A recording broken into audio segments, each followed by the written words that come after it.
Isang mapagpalang umaga po muli sa ating lahat, DIY Progress.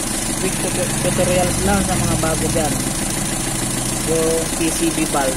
So, kung gumagana ba o hindi. So, naka-under tayo. Around 750 to 800 RPM. So, ito yung PCB. Splitter. Sinusok dati. Paikot pa o minsan yung gumanga ito sa lalim din yung pinalag ko dati, in-upload yung video, pinana. So pag naka-minor ginabuga ng konti, pero pag nag-accelerate kayo umigot na siya. So yun, so PCB natin connected siya sa newbie KCM engine. Connected siya dito sa set na flow by Diego para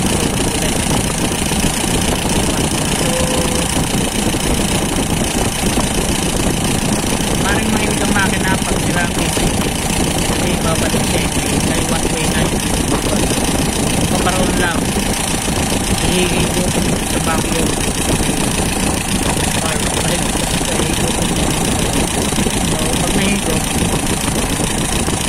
hindi niya walang way pabalik, masasarado siya kaya one way. So pag hinugot niyan yan, hindi siya mamamatay kasi nakapalsak yung PCB. So paano nyo nalalaman pag nahigot siya tapos nalagay yun o nahigot siya may vacuum. Ito yung lado niya yung sarado talaga. Ulit yung lagay. Kahit anong lagay ng plastic o ano, nanaganan. Para mag-iigot siya. Naubugan dito yung global. Para matulog yun.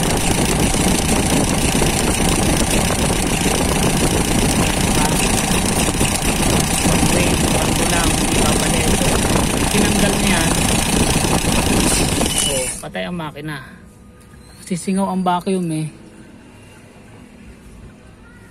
So, yun. Patay ang makina kasi singaw ang vacuum kasi one way nga yan.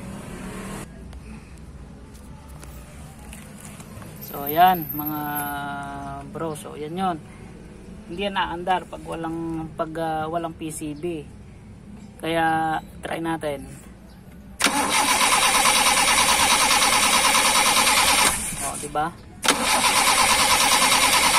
Kasi lusot ang vacuum. So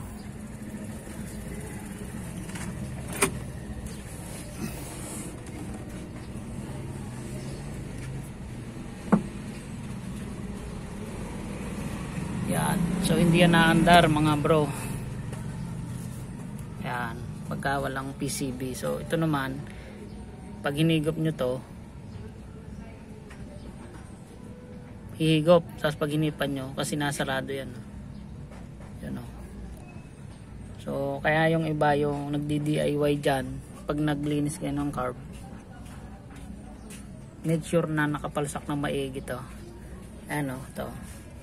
Kasi pagka may leak dyan, either umandar nga pero nginig, tapos kaya ilalagay natin to ha. Ito plastic lang to eh, okay na to. Huwag na kayong yung kagaya ng video ko nung nakaraan. Yun yung dahilan. Pahigop po hindi. So yan, alagay na. Ito kasi minsan maliit dito.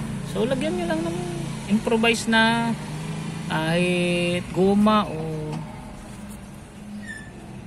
tape, electrical tape, okay na yan basta sumikip. O ba?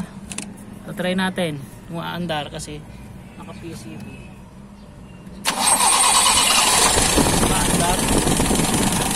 Yun lang mga bro. So lagay nyo yan dyan para mahigit na yan. So, yun lang yun.